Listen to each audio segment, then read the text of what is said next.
Case 1. Judge Jack Battaglia. Judge Jack Battaglia was a New York State Supreme Court judge. One day, he slipped on a freshly mopped courthouse floor and fractured his knee. While an ordinary person might call it an accident and move on, Battaglia saw opportunity.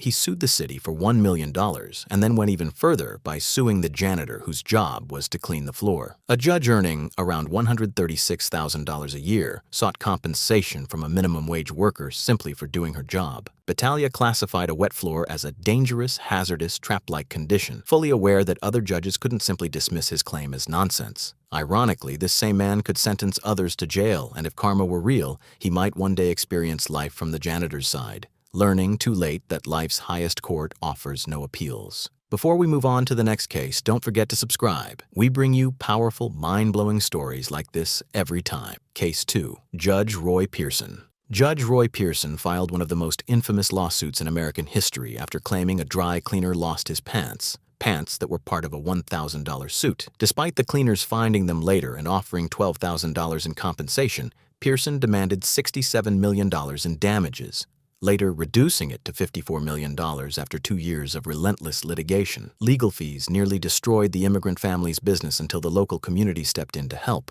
Pearson ultimately lost the case, his job, his marriage, and faced bankruptcy. But even then, he refused to let it go, filing appeals because for him, a pair of pants was never just a pair of pants. Case 3. Dartmouth College. Professor Priya Venkatesan of Dartmouth College sued her own students after accusing them of being anti-intellectual for questioning her teaching in a French narrative theory class. She claimed their complaints created a hostile work environment and even sued her superiors, apparently unaware that being paid to discuss French narrative theory was already a significant privilege. The case dragged on for 3 years, sparked by students doing what students are meant to do: ask questions. Many saw the lawsuit as proof that a lecturer who needs lawyers to handle student criticism may not belong in a classroom at all. Case 4. Lawyer Nick Freeman.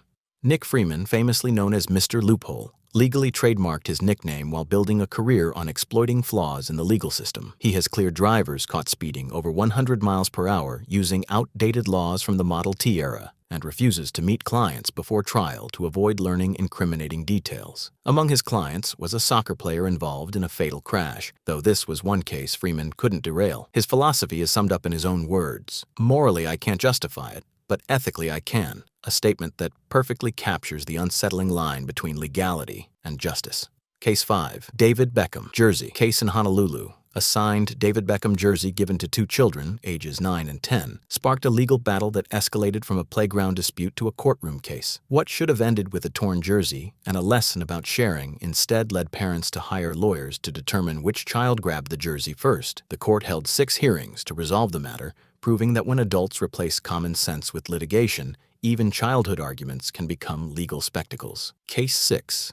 Adam Reposa, Austin lawyer. Adam Reposa managed to get himself jailed during a court proceeding after making an obscene hand gesture toward a judge. Without a warning or lecture, the judge simply ordered the bailiff to take him away, winning this high-stakes version of rock, paper, scissors instantly. The irony was complete when it became clear that Reposa wasn't even representing himself. He was defending someone else in a drunk driving case. Getting jailed while handling another person's traffic offense cemented his reputation as one of the worst lawyers imaginable, like a pyromaniac joining the fire department.